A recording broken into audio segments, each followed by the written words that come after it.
ताजा तरीन अपडेट यह है कि एक बार फिर से डी चौक को कंटेनर्स लगाकर बंद कर दिया गया है और उस तरफ जाने वाली ट्रैफिक को भी मोड़ दिया गया है।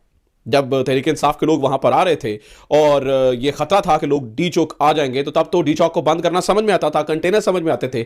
अब तो यह खतरा इनसे टल चुका है, पाकिस्तान तहरीक इंसाफ के लोग वापस जा चुके हैं, तो फिर डी चौक को क्यों बंद किया जा रहा है? इसका एक ही मतलब है, इसकी एक ही वजह है कि शायद अगले कुछ देर में या कल तक कुछ बड़ा होने वाला है, जिसकी प्रिकॉशनरी मेजर के तौर पर डी चौक को बंद कर दिया है। यह क्या बड़ा हो सकता है और ये क्या कहानी चल रही है और हुकूमत के दिमाग में इस वक्त क्या खन्नास भरा हुआ है? नाज़रीन किराम, कुछ ये चीजें मैं आपके सामने रखने की कोशिश करूंगा। दूसरा, आपने पिछले कुछ घंटों में बहुत सारी खबरें सुनी है, जैसे इस्तीफे ही इस्तीफे, जिसमें सलमान अकरम राजा का इस्तीफा, हामिद रजा साहब का इस्तीफा, जिसमें बताया गया जी बैरिस्टर गौहर को हटा दिया गया, जिसमें बताया गया जी असद कैसर को चेयरमैन बना दिया गया, जिसमें बताया गया जी जनरल सेक्रेटरी अली मोहम्मद खान साहब को बना दिया गया। ये बहुत सारी खबरें आप सुन रहे हैं, इनके पीछे कितनी हकीकत है, क्या हकीकत है और क्या असल मामला है, इसके ऊपर बात करेंगे। कुछ इस्तीफों की वाकई खबरें आई, उनके पीछे एक अहम होने वाली मीटिंग और उस मीटिंग में कहे गए दो चार अल्फाज जिनमें बेशरम और बेगैरत जैसे अल्फाज हैं, ये इस्तेमाल किए गए। ये क्या कहानी है नाज़रीन किराम? ये क्या चल रहा है? ये एकदम से क्या गड़बड़ शुरू हो चुकी है, ये भी मैं आपके सामने रखूंगा।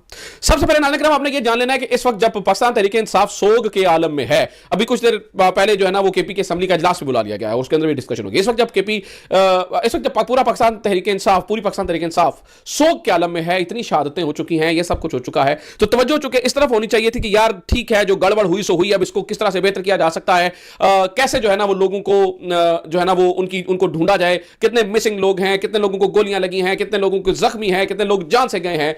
ये किसी और ही चक्कर में तहरीक इंसाफ के कायदीन पड़े हुए नजर आते हैं।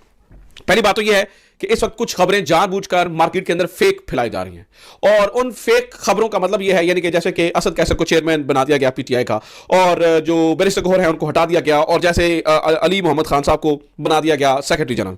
मैं आपको बड़े वसूख से बता रहा हूं नाज़रीन किराम, ये सारी की सारी खबरें फेक हैं।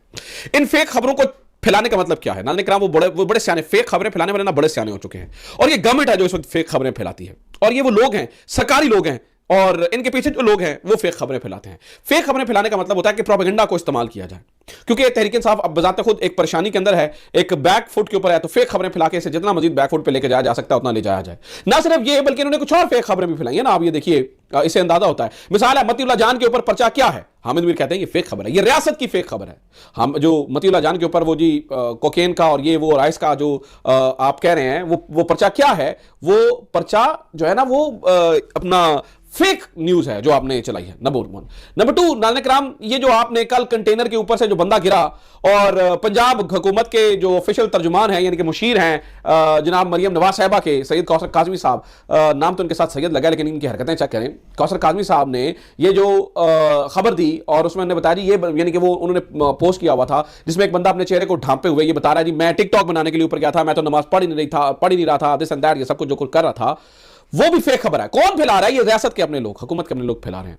हालांकि असल खबर ये थी कि वो मंडी बहाउद्दीन का एक साथ करीबी एक गांव है वहां का रिहायशी था और आज उसकी तस्वीर में सामने आ गई। लिहाजा ये बात दुरुस्त सफर होती है नाज़रीन किराम के फेक खबरों की, ये फैक्ट्रियां हैं जहां से फेक न्यूज चलाते हैं, गंदी घटिया और झूठी खबरें चलाते हैं और उससे जो है ये फायदा लेने की कोशिश करते हैं। अब आ जाते हैं असल मुद्दे के ऊपर। ये जो फेक खबरें चलाई जा रही हैं कि वो जी चेयरमैन चेंज हो गया, ये सब कुछ झूठ है। हाँ, कुछ चीजें सच जरूर हैं। सलमान अकरम राजा की जानिब से इस्तीफा जरूर दिया गया है और हामिद रजा साहब की जानिब से भी इस्तीफा दिया गया है। हामिद रजा साहब के तो जानिब से ये भी कहा गया है कि ठीक है मैं कौमी असेंबली की नशिस्त भी छोड़ देता हूं। ये क्या कहानी है, ये कैसे हुआ, मैं आपको बताता हूं।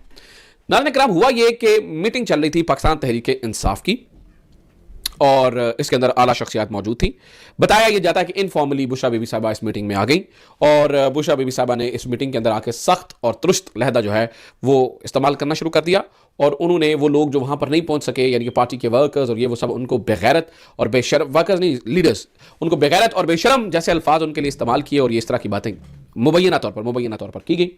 और इसके बाद नाज़रीन इकराम बताया जाता है कि जब वो कमरे से चली गई तो सबसे पहले सलमान अकरम राजा साहब बोले, उन्होंने कहा जी देखिए मैं किसी के ख़ानदान का तर्जुमान नहीं हूँ और मैं पार्टी का तर्जुमान हूँ, इसलिए उनकी जानिब से इसी तरह इसलिए हामिद रजा साहब ने भी इस्तीफे की खबर इसीलिए उनकी आ रही है कि वो जो बुशरा बीबी से होने वाली गुफ्तगू है उसके बाद वो काफ़ी ज़्यादा परेशान है और उन्होंने कहा जी मैं इमरान खान से मिलकर अपनी कौमी नशिस्त से भी जो है वो इस्तीफा दे दूंगा और मैं साइड में चला जाऊँगा। उन्होंने कोर कमेटी से इस्तीफा दे दिया है।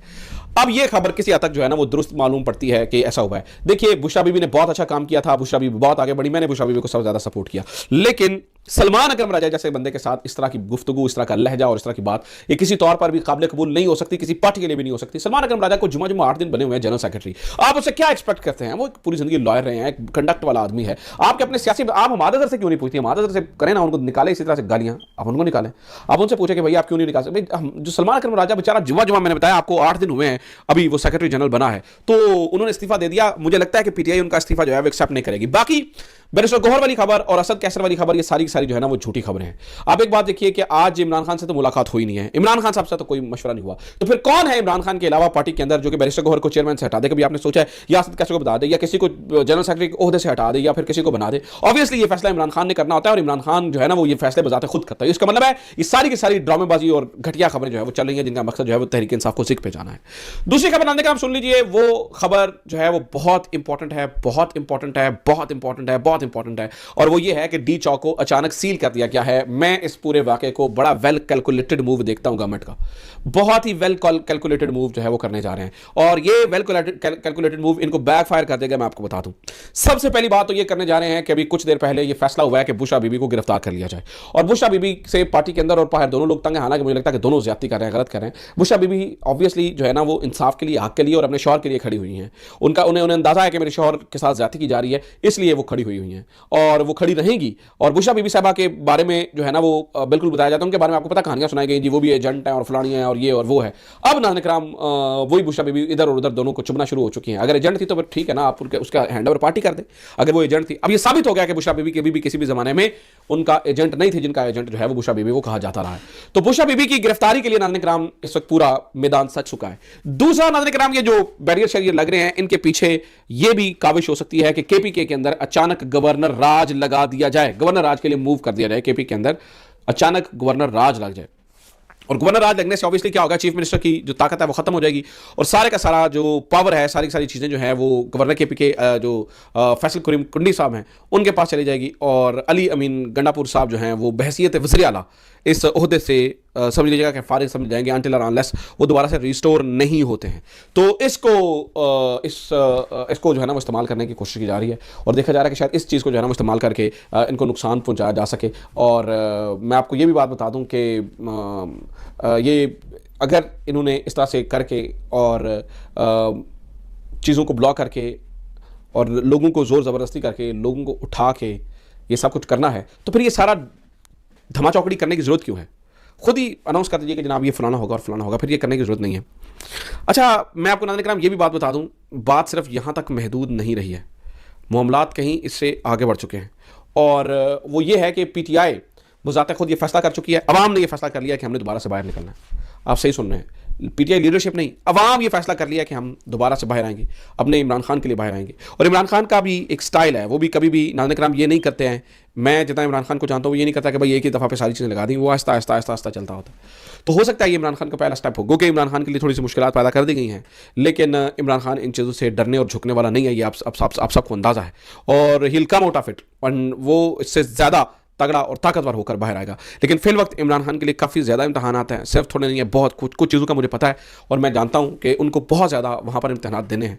तो अल्लाह ताला उन्हें भी कामयाब करे, तमाम पाकिस्तानियों को भी कामयाब करे और हमें भी कामयाब करे, ताकि हम भी चीज़ों को जो है ना वो राइट वे में लेकर चल सकें और देख सकें। लेकिन इस वक्त नाज़रीन किराम वो ये है कि गड़बड़ है, बहुत ज़्यादा गड़बड़ है, और इन्होंने एक बार फिर से शायद बड़े कत्लेआम का दोबारा से मनसूबा बना लिया है, और मुकम्मल इमरान खान का जो है ना वो मोहब्बत लोगों के दिलों से निकालने की ज़रूरत है और अपना डर डालने की ज़रूरत है। मैं ये कहता हूँ इससे क्या ही फ़ायदा होगा, मुझे नहीं लगता कि इस पॉलिसी से कुछ बनेगा। बाकी फैसला साज और पाकिस्तान के जो कवी इदारे हैं वो मुझसे ज़्यादा बेहतर समझते हैं।